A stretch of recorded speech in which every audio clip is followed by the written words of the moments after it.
The Lake House Lurker. I was house-sitting at a lake house for a friend's family. Honestly, I thought it would be a relaxing getaway. No city noise, no classes, just me, the lake, and some quiet time to catch up on reading and maybe write that paper I'd been putting off. The place was pretty isolated, which didn't bother me at first. It was cozy but a bit eerie, the type of house where every creak in the woods seems louder, especially at night. There wasn't any cell service out there, and I had to rely on a shaky Wi-Fi signal. By the second night, I was starting to get a little unnerved, but I brushed it off as me being jumpy in an unfamiliar place. But that's when I started hearing it, the sound of someone or something swimming in the lake just offshore, only at night. The first night, it was just faint splashing. I figured it was fish jumping or maybe some animal wandering near the water. But the next night, I heard it again, this time louder and closer. I tried to ignore it, thinking it was just my imagination getting the better of me. But then I noticed something stranger, soft singing. I couldn't make out words, just this low, rhythmic hum carrying across the water. It made my skin crawl, that type of sound that feels like it's not meant for anyone else to hear. Curiosity got the best of me, and I peeked out the window. In the moonlight, I thought I could see the dark outline of someone just past the edge of the dock, half submerged, like they were floating or treading water, just watching the house. I backed away from the window, my heart pounding. I tried to convince myself that I hadn't seen anything, that it was just a trick of the light or maybe some branches drifting in the water. But I didn't sleep well that night. The splashing and that strange hum seemed to drift through my dreams, and every little noise outside kept waking me up. When morning finally came, I felt silly for getting so worked up. But then, as I opened the front door to get some fresh air, I saw them, damp handprints on the door, smudged and streaky, like someone had been pressing their hands against the glass. My stomach dropped. It was too high up to be an animal, and the shape was unmistakably human. I tried to shake it off and get through the day, but that uneasy feeling stayed with me. I spent most of the day out, trying to avoid looking at the lake, but it felt like something was pulling my attention back toward the water. By evening, I was practically jumping at every little sound. Just as the sun started setting, I went out to the porch for some air, and that's when I noticed something new. Lined up neatly in front of the door were small, wet objects, lake weeds, smooth stones, a fishbone, and something that looked like an old piece of jewelry covered in muck. It was like someone had left these things as a gift or a warning. The air felt heavy, and it was then I realized I wasn't just imagining things. Someone or something was out there, watching. I went back inside, locking the door and double-checking all the windows. My hands were shaking. I didn't know what to do. Part of me wanted to call someone, but who would I even call? It felt stupid to say out loud, "Hey, there's someone in the lake leaving wet handprints and weird objects on the porch." So, I tried to brush it off again, though it was getting harder. I distracted myself by putting on a movie and trying not to think about it. But later, just as I started to relax, that sound came back, the soft singing. Only this time, it was louder, almost right outside the house. I could hear the water splashing, too, like someone wading in shallow water. I couldn't ignore it any longer. I crept over to the window, carefully pulling the curtain aside just enough to peek out. There, just a few feet from the shore, I saw a figure, partially submerged in the lake. Their head and shoulders were visible above the water, but I couldn't make out any details in the dim light. They were facing the house, completely still, watching. I don't know how long I stared, frozen, before the figure moved. They tilted their heads slightly, like they knew I was looking back. Then, slowly, they sank beneath the water without making a sound, disappearing into the dark lake. I stood there, paralyzed, not sure if I'd actually seen what I thought I had. My brain was scrambling for any logical explanation, but nothing made sense. After a while, I managed to pull myself away from the window and tried to calm down, telling myself it had to be a prank, maybe someone who knew I'd be here alone. But I couldn't shake the feeling that whoever, or whatever, it was, they'd been watching me, aware of my every move. I felt exposed, like no matter where I went in the house, there were eyes on me. Every little creak, every gust of wind made me jump. I went to bed, but sleep was out of the question. Just as I was starting to relax a bit, I heard something that made my blood run cold, a soft tapping on the window beside my bed.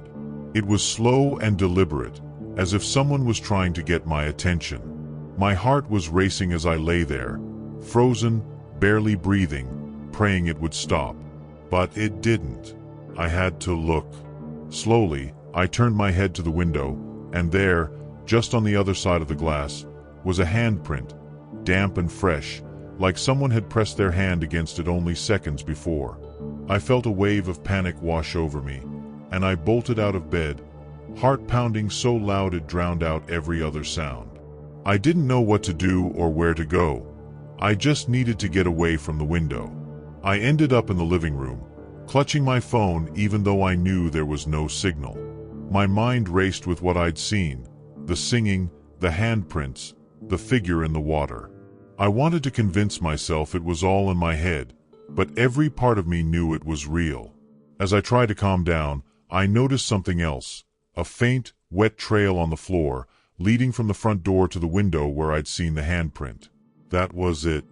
I knew I couldn't stay there any longer. I threw a few things into my bag, trying to ignore the feeling of eyes watching me through every window. Just as I was heading for the door, I heard the singing start again. This time, it sounded like it was coming from right outside. I froze, hand on the doorknob, listening. The voice was closer, clearer, as if it was calling to me. I didn't look back. I just ran to my car, jumped in, and drove away, not daring to glance at the lake or the house in the rearview mirror. Even now, I can still hear that low, haunting hum in the back of my mind, like it's following me, waiting for me to return. The desperate echo. I remember that night too well, and honestly, it still messes with me. I had stayed late at work, so by the time I finally made my way down to the parking structure, the place was empty and echoing in that creepy way that only an underground garage can. You know, that weird mix of silence and random creaks that makes every little sound way more intense. It was the kind of quiet that made my own footsteps sound loud and out of place. My car was parked pretty far in the back, which made it worse. I remember looking around a lot, almost like my brain was warning me before anything even happened. And then, right as I reached the halfway point to my car, I heard it. At first, I thought I was just hearing things. It was my name, clear but soft, coming from somewhere to my left. I stopped, instantly feeling that prickly kind of alertness shoot up my spine. The sound echoed a bit in the structure, bouncing off the concrete walls, making it hard to pinpoint exactly where it came from. But then I heard it again, my name, a little louder, and it sounded like my friend Sarah. That's when I got confused and kind of panicked. Sarah wasn't supposed to be there. I knew she wasn't working late, and she never even parked in this garage. But the voice, it was her tone, her pitch, but off. It had this weird, almost mechanical edge to it, like it was being played through some busted speaker. I tried to convince myself it was just my imagination, maybe some echo or weird acoustics playing tricks on me, but then it called my name again. This time, it sounded even closer, like whoever it was had moved forward a few steps. Every instinct in me was screaming to get to my car and leave, but at the same time, I couldn't just ignore it. What if Sarah was really there, hurt or in some kind of trouble? So, I called out, "Sarah." My voice came out shaky, barely louder than a whisper.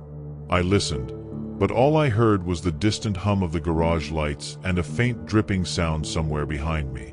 I was just about to turn and keep walking when the voice called my name again, this time louder and almost desperate sounding. That was the moment my skin went cold. The voice had shifted. It was still Sarah's voice but warped, like someone trying too hard to mimic her.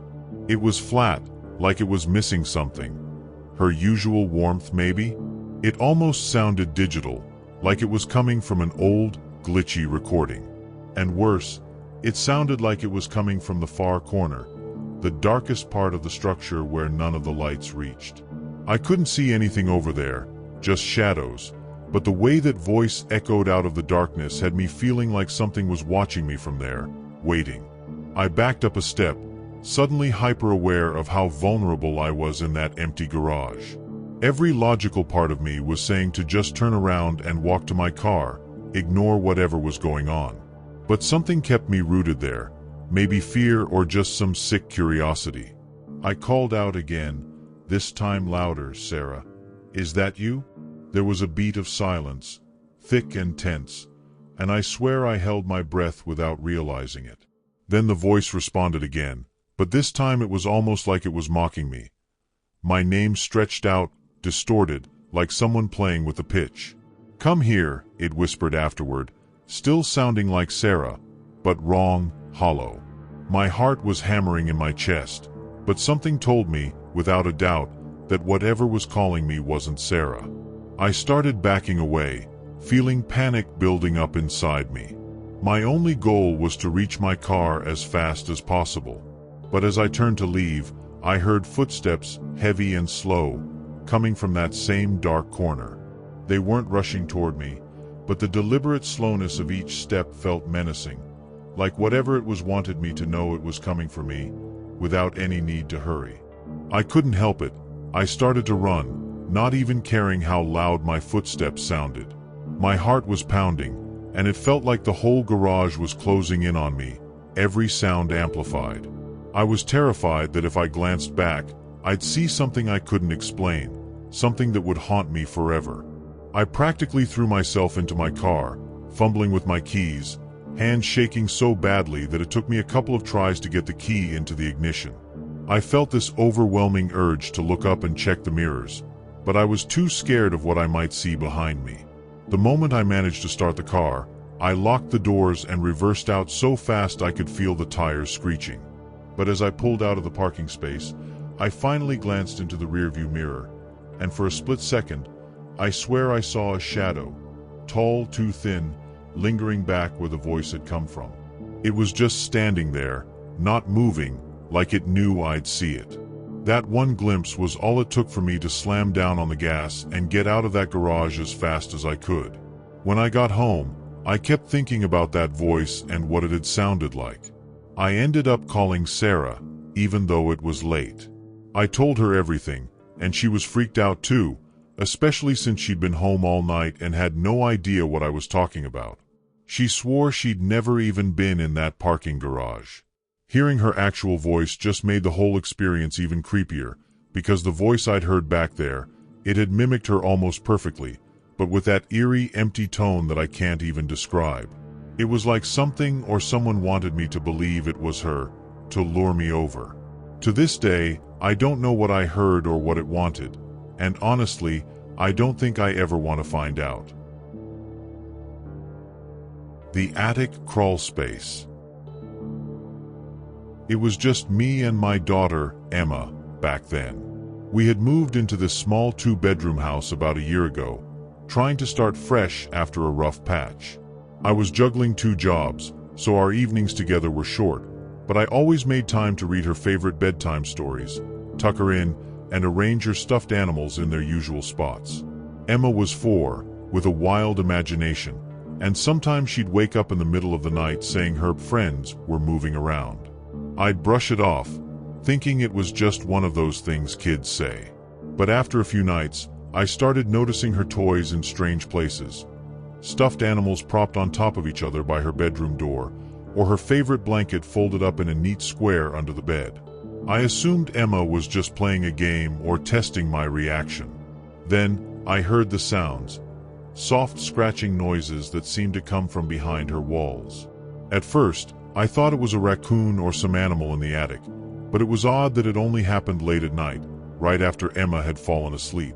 One night, as I lay there half asleep, I heard it again, this time louder and closer, almost as if someone was dragging something heavy across the floor.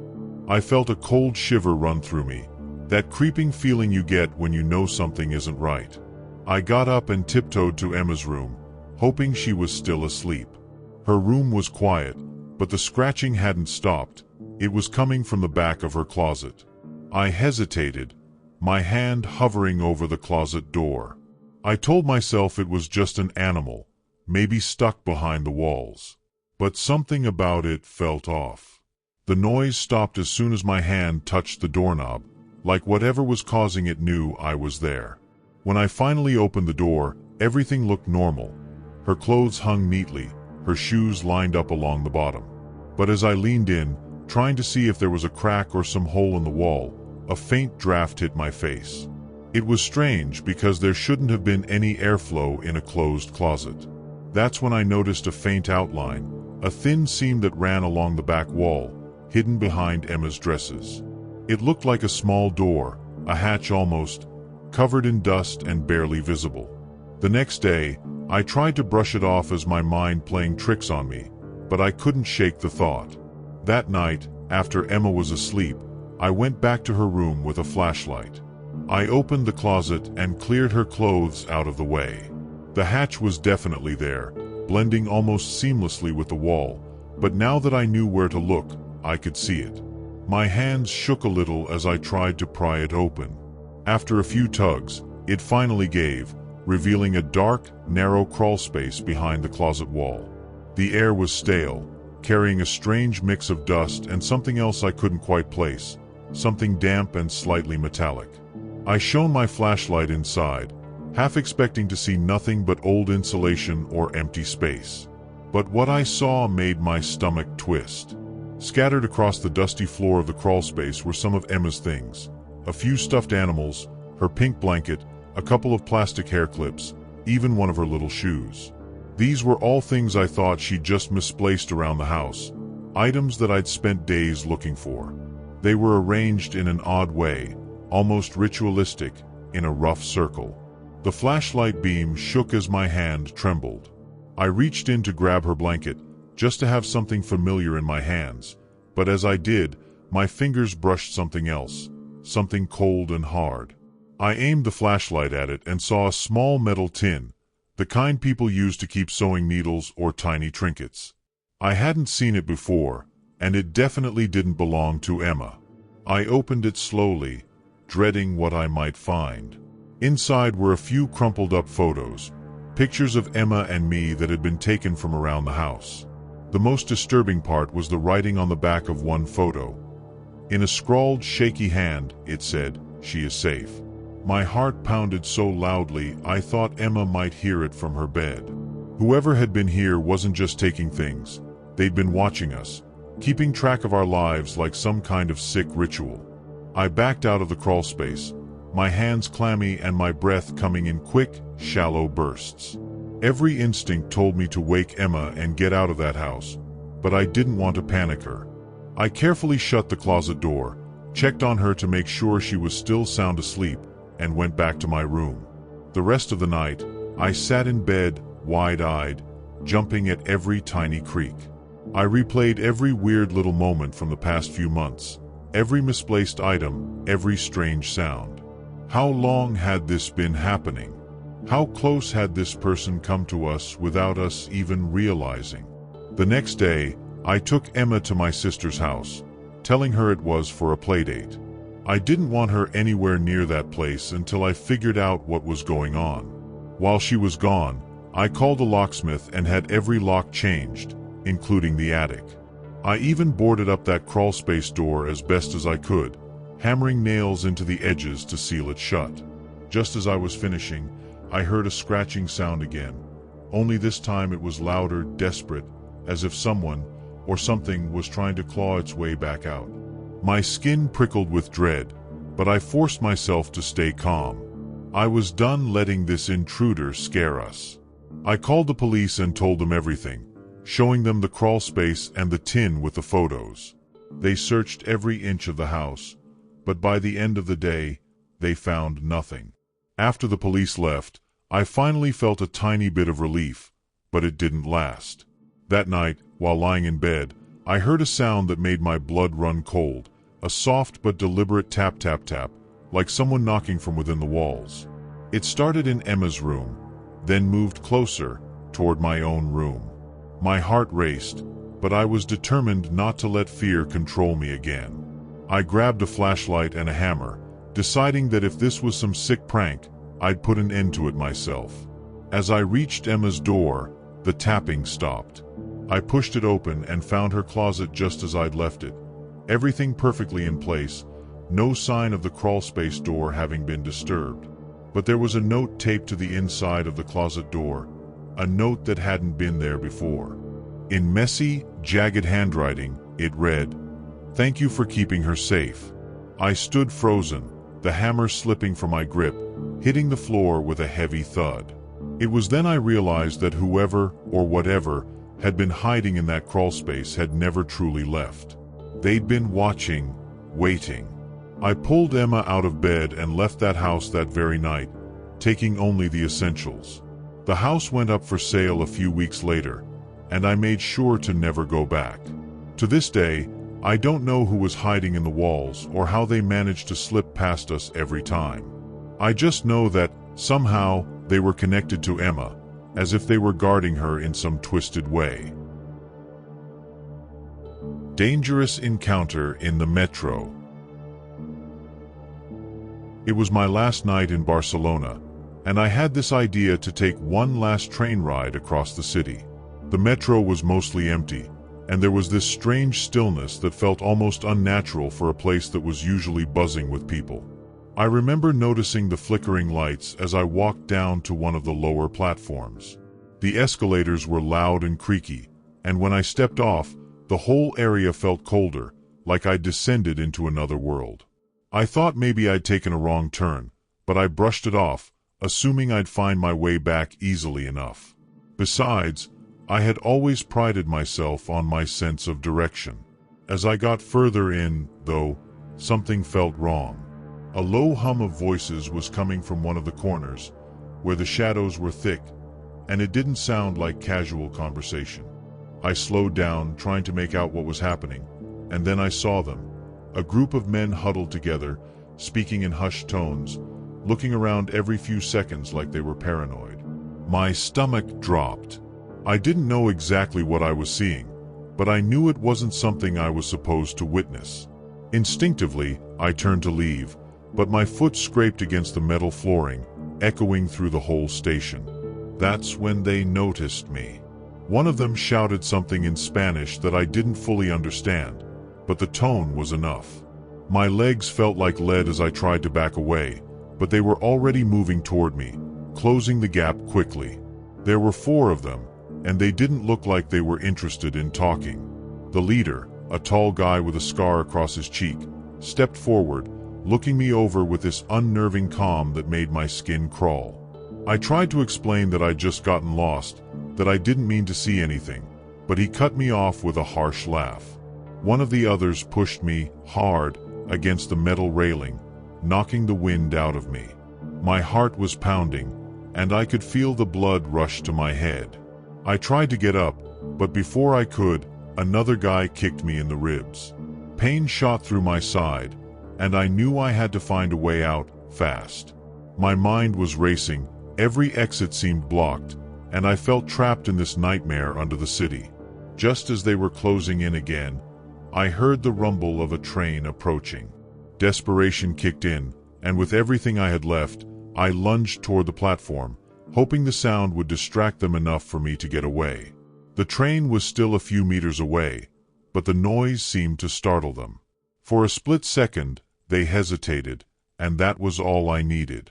I scrambled to my feet, ignoring the stabbing pain in my side, and sprinted toward the edge of the platform, praying that I could make it before they caught up. I could hear their footsteps behind me, and my body felt like it was moving in slow motion, but somehow I managed to dive onto the train just as the doors started closing. One of them actually grabbed my shoulder, fingers digging in, but the doors shut between us, breaking his grip as the train pulled away. I collapsed onto the floor of the train, gasping for breath, feeling every bruise and scrape throbbing all at once. The few passengers on board looked at me with a mix of concern and confusion, but I couldn't even begin to explain. I was shaking too hard, trying to process what just happened, trying to understand how close I'd been to. Well, I didn't even want to think about it. All I knew was that if that train had been even a minute later, I might not have made it out of that station at all. The rest of the ride was a blur. I kept glancing back at the doors, half expecting to see one of them forcing their way in or waiting for me at the next stop. Every time the train slowed down, my heart would start racing again. I knew I was safe now, but I couldn't shake the feeling that somehow they were still coming after me. When we finally reached my stop, I practically ran out of the metro station, barely looking back. The streets felt safer, but I still couldn't get rid of that feeling, like eyes were watching me from the shadows. That night, I barely slept. Every time I closed my eyes, I'd see their faces, hear their voices echoing in that dark, empty station. The fear stuck with me long after I left Barcelona. I thought it would fade as I moved on to new cities, but it's been months, and I still get that cold, creeping feeling every time I'm alone in a subway or even a quiet street. It's like a part of me never left that station. I don't know who they were or what they were doing down there, and honestly, I'm not sure I ever want to know. The unseen reflection. It was a regular Thursday afternoon, and I remember I was trying to get through my last class before lunch. I'd had way too much coffee that morning, so when the bell rang, I rushed to the restroom while everyone else went to the cafeteria. The bathroom was empty, dead quiet, which was kind of a relief at first.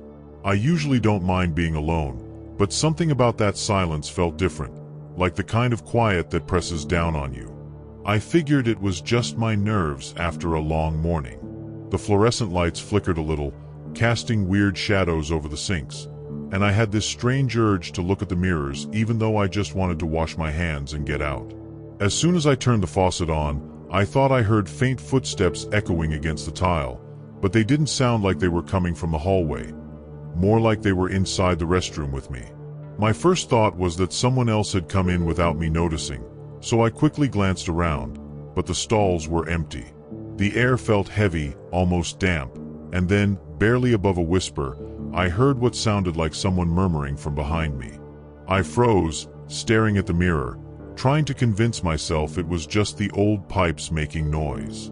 But as I focused on my reflection, I swear I saw something move in the corner of the glass, like a shadow sliding behind me. My heart started pounding, but I kept telling myself it was all in my head.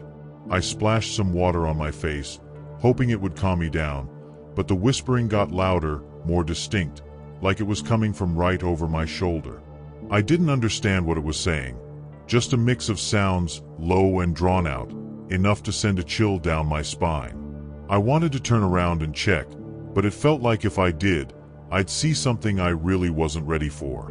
My hands were shaking, and I could feel the cold grip of fear spreading through me, but I forced myself to stay still, hoping it would stop. Finally, I took a deep breath, shut off the faucet, and bolted for the door, almost slipping on the tile. I didn't stop until I was back in the hallway, where everything felt normal again, as if whatever was in that bathroom couldn't follow me out. I went straight to lunch, trying to shake off the weird feeling and focus on anything else. That's when my friend Sarah noticed something was off and asked if I was okay. I told her I'd just been in the restroom and felt weird, but I didn't go into detail. She gave me this strange look and then said, "Wait. When I walked past earlier, I thought I saw someone behind you in the mirror, like another face watching you." Hearing her say that made my stomach drop. I hadn't told her about the whispering or the footsteps, but somehow she'd seen something too. The way she described it, another face watching, made the hairs on the back of my neck stand up. I wanted to ask her more, but the look in her eyes told me she was just as freaked out as I was. She tried to laugh it off, saying maybe it was a weird reflection, but neither of us really believed it. The rest of the day, I couldn't shake the feeling that something had followed me out of that restroom, like I was carrying a piece of that place with me wherever I went. After that, I started avoiding that restroom altogether. I'd take the long way around the school just to use another one, or hold it until I got home if I had to. Every time I'd pass by the door, it felt like the air around it was colder, like it was still holding on to whatever I'd felt in there. A couple of weeks later, I overheard another student mention that they'd stopped using it too because they'd seen something weird in the mirror. I didn't ask for details, but just knowing that I wasn't the only one was somehow worse, like whatever it wasn't going away. It was waiting for someone else to notice. Even now, I sometimes feel that same strange chill when I pass by mirrors, like something's watching from the other side. I know it sounds crazy, but ever since that day, I can't look into a mirror for too long. There's this constant creeping thought in the back of my mind that something's there, just out of sight, waiting for me to let my guard down. Sometimes, I catch myself glancing over my shoulder in bathrooms, checking for movement in the glass, half expecting to see that shadow again. I've tried to tell myself it was all just nerves or an overactive imagination, but no matter what, I can't shake it. What gets to me most, though, is the way Sarah looked at me that day. She'd seen something real, too. Something that was definitely not just my imagination. We never spoke about it again after that, but every time she catches my eye in the hallway, there's this unspoken understanding between us. It's like a silent agreement to never go back to that place, to pretend it was just a bad dream. But deep down, I know it wasn't. And to this day, every time I'm alone in front of a mirror, I hold my breath, half expecting to see that face, waiting just behind me. Threats at the new apartment. I moved into that apartment in early autumn, thinking it would be a fresh start. I just finished college and landed my first real job, and though the place was small and the building was a bit older, it was all I could afford. The complex was mostly quiet, and I didn't know many people there yet. Just the older couple across the hall and a guy 2 doors down I'd nodded to a few times. My daily routine was pretty simple back then. Work, gym, and home. I spent a lot of my time alone, mostly because I didn't know anyone in the city. So when things started getting strange, I figured it was just my nerves about being in a new place. Looking back though, I wish I'd taken it more seriously right from the start. The first message came about 2 weeks in. It was a Tuesday night, around 11 p.m., and I'd just gotten back from the gym. My phone buzzed with a text from an unknown number. It read, "Nice workout. How was it?" I remember feeling a chill as I read it. The gym was 2 blocks away, and I always went alone, kept to myself. I brushed it off as a prank or maybe just a wrong number, and I didn't respond. But then, the next morning, I found a piece of paper slipped under my door. It just said, "Did you sleep well?" I tried not to think too much of it, but it was hard to ignore the feeling that someone was watching me. For the next few days, nothing happened, and I almost managed to convince myself that it was just a weird coincidence. But then, the texts started up again. This time, they were even more specific. One night, I got a message saying, "Blue looks good on you." I froze because I'd just changed into a blue t-shirt a few minutes earlier. That text made my stomach twist. I hadn't heard anything outside my door, hadn't noticed anyone lingering in the hallway, yet whoever it was seemed to know exactly what I was wearing in real time. A few days later, I found another note under my door. It was written in shaky handwriting, the letters uneven as if they'd been scrawled in a hurry. This one read, "Why don't you ever smile?" I stood there staring at the note, feeling a mix of fear and anger rise in my chest. It was like they were observing everything I did, keeping track of every little detail. I started avoiding eye contact with everyone in the building, wondering who could be behind it. I even considered knocking on a few doors to ask if anyone else was dealing with something similar. But something stopped me, a kind of dread that whoever was watching would somehow know if I tried to investigate. The messages didn't stop. They got more frequent and even more personal. I remember one night when I was about to go to bed, I got a text saying, "Nice haircut." The weird part. I just cut my own hair at home a few hours earlier. I hadn't left my apartment since, and I hadn't posted anything online. There was no possible way for anyone to know, yet there it was, a message that felt like someone had been standing just over my shoulder the entire time. I barely slept that night, too paranoid to let my guard down. I kept glancing at the door, half expecting to see another note or hear a knock, but it stayed quiet. That silence somehow felt even worse, like they were just waiting for the right moment to strike. A few days later, I came home from work and found my door slightly open. My heart sank immediately, a cold dread spreading through me. I knew I'd locked it before I left. Slowly, I pushed the door open and looked inside. Nothing seemed out of place, but as I stepped in, I noticed a small note on my kitchen counter. This one said, "I liked watching you sleep." That was it. I felt like my entire body was shutting down in fear. Someone had been inside my apartment, possibly while I was sleeping, and I hadn't heard a thing. I started checking every corner, every closet, feeling like I was in a horror movie. But everything looked untouched. Still, that didn't make me feel any safer. After that night, I couldn't stay in the apartment without feeling like I was being watched. I barely slept, and when I did, it was only with every light on and my phone clutched tightly in my hand. I started coming home later and leaving earlier, hoping to avoid whoever might be watching. But they seemed to notice every little change. One night, as I was lying there wide awake, another text came in. "Why don't you stay home more?" it asked. I remember feeling my skin crawl because it confirmed that they were paying attention to my every move. I kept asking myself how someone in the building could know so much about my routine, and why they'd chosen me to torment. Eventually, I reported it to the building manager. I didn't tell him everything. I was worried he'd think I was being paranoid, but I mentioned that I'd been receiving strange messages and that my door had been left open. He nodded along, barely listening, and promised he'd look into it. Nothing changed, though. In fact, that same night, I received the most unsettling message yet. "No one can help you." It was like they knew I'd gone to the manager. My head was spinning.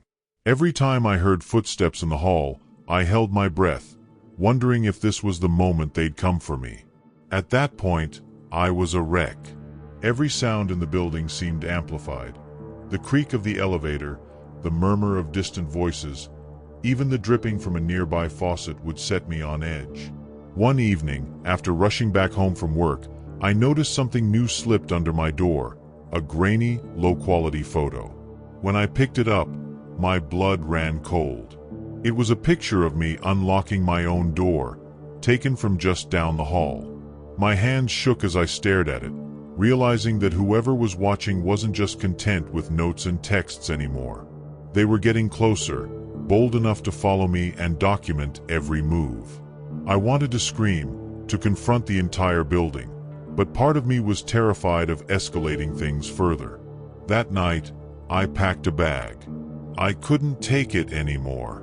I just decided to spend a few days at a friend's place when, around midnight, I heard a quiet scratching at my door. I froze, barely breathing, waiting to see if it would stop. It went on for what felt like hours, but was probably only a minute or two, and then everything fell silent again. As I sat there in the dark, clutching my bag, my phone buzzed with one last message. "Leaving won't change anything." That was it. I grabbed my bag, barely daring to look through the peephole, and slipped out as quietly as I could. I didn't look back as I left, practically sprinting down the stairs and out onto the street. I stayed with a friend across town for a few days, too rattled to even consider going back. I'd thought about going to the police, but with nothing but creepy notes and texts, I figured they wouldn't take me seriously. After a week away, I returned with a few friends to grab my things and end my lease early.